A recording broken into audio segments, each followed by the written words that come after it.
It is October 18th, 2021. Time to give a little update on the ghost horse effect out here. Throughout the years, there's various ghost horse sightings. I want to focus on just one today because I was able to get some further details. Um, one of my observations out here, as you probably know, is that there's some sort of time anomaly stuff going on, right? And so researching the area, when you find stuff that's where people are saying stuff's happening, you never see it being related to anything bad. That's usually like a classic theory or something, like it's replaying over and over in some environment. That's what you're hearing. Now, I have never seen any evidence of that at all as far as replaying over and over and over again out here. We'll have stuff outside the scope of Bachelors Grove, where you can hear reports and stuff, but I'm not going to focus on that today. I'm just focusing on this area's phenomena.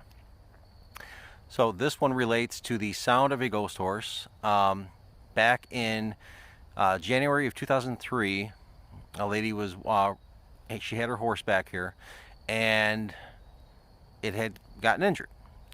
And at some point, though, the horse had to be put down. Now, I initially heard of this because none of this was published. In fact, as far as I know, as far as I can, searching, this has never been talked about anywhere else on the internet, except from generally me and there's one other person many, many, many moons later. So hopefully you get the feel that there's probably some truth to this. Noisy day. So when I had heard the initial police radio call that went out, it was midday, and apparently this did take place at around 1:30. The Chicago Ridge Animal Welfare League was also called out. And then the cops were talking about, bringing out some equipment to do something with the horse, something related with this thing. And that's pretty much all I heard on the band. However, eventually somebody had reported that day that something had gone on where they witnessed seeing something. Again, this is not newspapers or anything like that. And then an eyewitness came forward and said, and related to the fire department, police, that kind of thing, confirming some other details about the equipment being used, like the backhoe. But the funny part is that it was only within this 2-month period, right after this had happened, maybe stretching into the 3-month period by a week or two. I don't remember exactly. Very short window. And I was getting reports, mostly in person, probably an email or two. If I still have them, I'll dig them up. But they were hearing the sounds of a horse in distress. And you would have it happening down by the creek. And even a little bit it sounded like it was coming from the creek. And then on the path itself. Now, where was this exactly on the path? It would be if you take the front entrance to the cemetery, and then stretch that all the way down to the edge of the road that hits the creek. And so there were reports midway on that path as well. And apparently I got to speak to the actual owner of that horse today. That's why I wanted to do this little update. It was real brief, so I couldn't get a full layout of everything.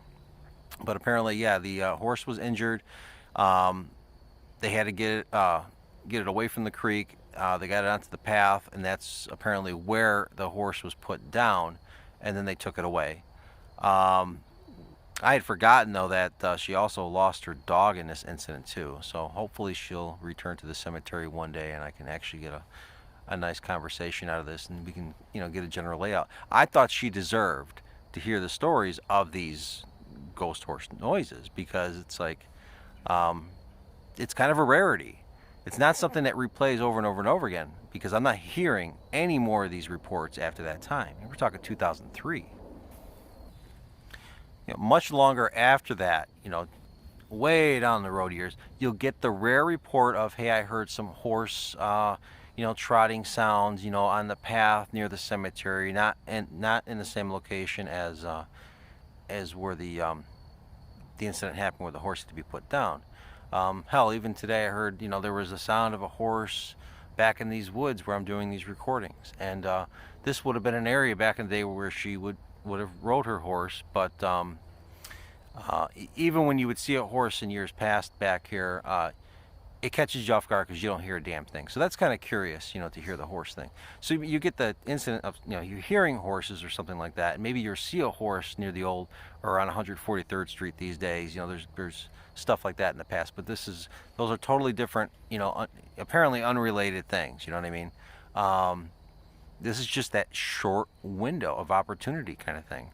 I've heard of things like that, you know, throughout my research, where right after a bad incident you might have something which apparently looks directly related to the incident happen, and just goes away, just gone.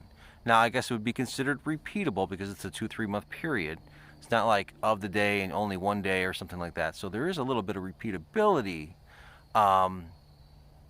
It's good stuff to research. I mean, it's, if you want to go that route, if you think it's some sort of, you know, people, what they call it, the stone tape theory. You know, I'm not really big on that.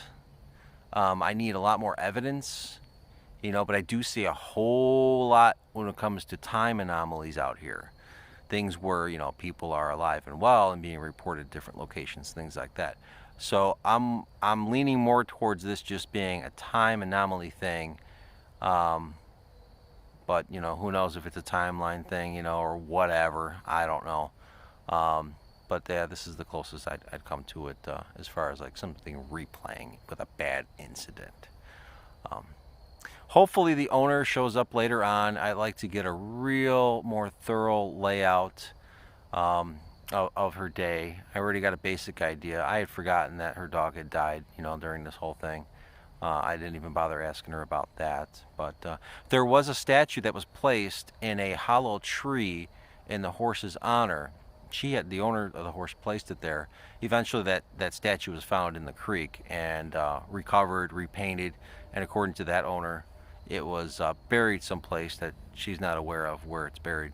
But the person that had found it and done all this, painted it and buried it, wrote a little report on that as well. I can, you know, throw a link in there for that. So looking like the description, whatever. Anyway, I'm sure I'll have more to report on this as time goes on, but I just wanted to get that quick little update.